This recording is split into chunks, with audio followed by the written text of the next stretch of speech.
Informasi awal ini boleh dianggap sebagai teori konspirasi. Ini juga bisa dilihat dari apa yang di kepala Badan Intelijen Negara dan pemikiran kaum Shadow. Kejadian di Pelumpang, apakah ada unsur sabotase? Kejadian KKB di Papua, adakah unsur tangan asing? Bagaimana pengamanan laut di utara Aceh yang dikenal banyak perompak? Bagaimana secara sistemik Laut Indonesia Timur dicuri 70% tanpa Indonesia bisa kendalikan? Sebelum kita menjelaskan, izinkan untuk membahas informasi ini. Kita saksikan video berikut ini. Syria actually had a significant wheat surplus, and the people were very well fed in Syria before the war. We wanted to take the wheat away to cause famine. The idea was that by stealing the oil and the gas, we would be able to shut down the transportation system. And at the same time, during the Syrian winters, we could freeze to death the Syrian civilian population, which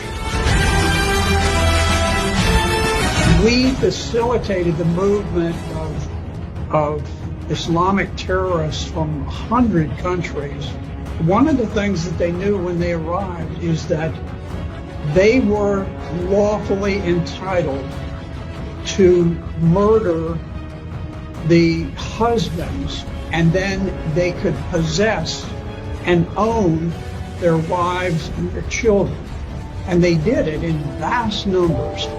And so there was a campaign of rape. It was an organized campaign of rape. Apa isi kepala yang sahabat dapatkan dari video tadi? Suriah yang diserang oleh ISIS. Di belakang ISIS adalah Israel, Amerika, dan Inggris. Terutama Amerika adalah biangnya. Tujuannya, kekuatan Suriah di Timur Tengah dikurangi agar keseimbangan kekuatan tetap ke barat. Siapa yang bantu Suriah? Rusia. Bashar al-Assad adalah sekutu Rusia. Sama halnya dengan Turki. Karena itu Bashar al-Assad, walaupun tentara Turki awal tahun ini masuk 30 km ke wilayah Suriah, al-Assad tidak masalah. Karena bersama-sama menguatkan wilayah masing-masing atas gerakan Kurdi. Yang juga di belakang Kurdi adalah Amerika. Suriah, negara makmur, sekarang luluh lantak di target Amerika agar tidak ada kekuatan selain negara yang pemimpinnya boneka yang manut di bawah kendali Amerika, atau pemimpin yang lemah saja yang bisa dimainkan oleh Amerika yang tidak dihajar. Untung Rusia melindungi Assad. Kalau tidak, Assad adalah pemimpin ketiga yang dibunuh Amerika dalam 20 tahun ini setelah Saddam Hussein Irak dan Gaddafi Libya. Dunia diam, tak berani menghujat. Beda dengan Rusia yang berperang melawan NATO, dianggap kejahatan, padahal self-defense dari offense-nya Amerika. Lalu kita ke pipa Nord Stream. 6 bulan yang lalu kita semua tahu ada ledakan di pipa gas Nord Stream 1 dan 2.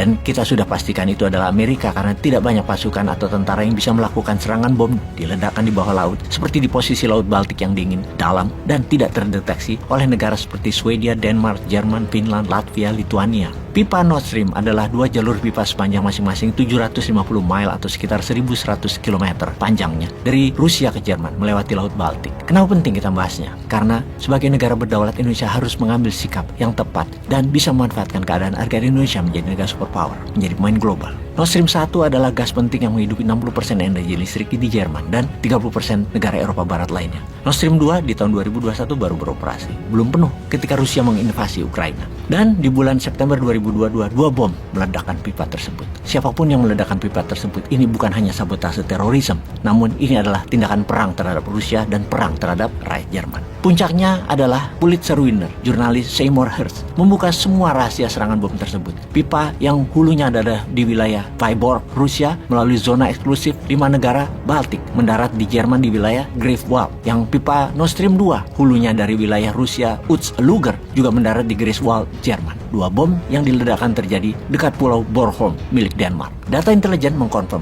bahwa operasi militer penyerangan pipa gas Nord Stream dilakukan langsung oleh Jake Sullivan, ketua NSC, National Security Council-nya Amerika, atau Security Advisor-nya Biden saat ini. Seorang muda, agresif, berumur 47 tahun tersebut memang dikenal agresif dan dekat dengan para defense kontraktor Amerika yang merupakan bagian terpenting dari industrial military kompleknya Amerika. Dan sebagaimana berita internasional sudah tersebar bahwa rencana peledakan Nord Stream ini direncanakan pada Desember 2021, 3 bulan sebelum Rusia menyerang Ukraina.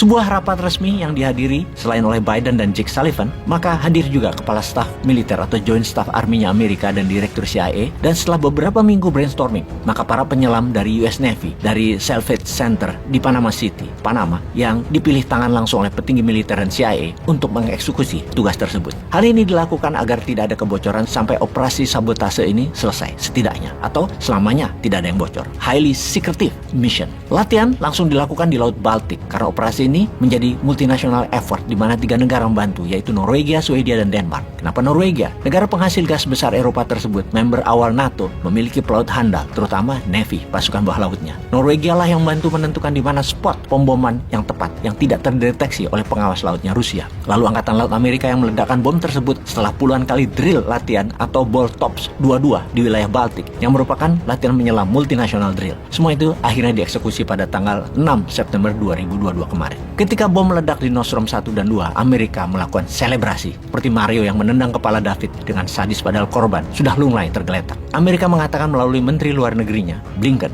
inilah masa Eropa tidak bergantung lagi pada gas Rusia karena Putin menjadikan gas sebagai senjata melumpuhkan Eropa. Amerika emang tolol. Lupa bahwa bom yang diledakkan malah merugikan Eropa Barat, khususnya Jerman, rakyat Jerman. Inilah tindakan yang bisa membuat perang panjang di Eropa yang memang maunya Amerika agar bisa jual senjata dan wilayahnya jauh dari daratan Amerika. Agar Amerika tetap menjajah Eropa, seperti halnya Timur Tengah, seperti halnya Asia, seperti halnya Afrika, dicengkram Amerika terus. Pertanyaan berikutnya, apakah Putin akan menekan tombol nuklirnya yang pelumpang? Bagaimana komentar sahabat? Peace.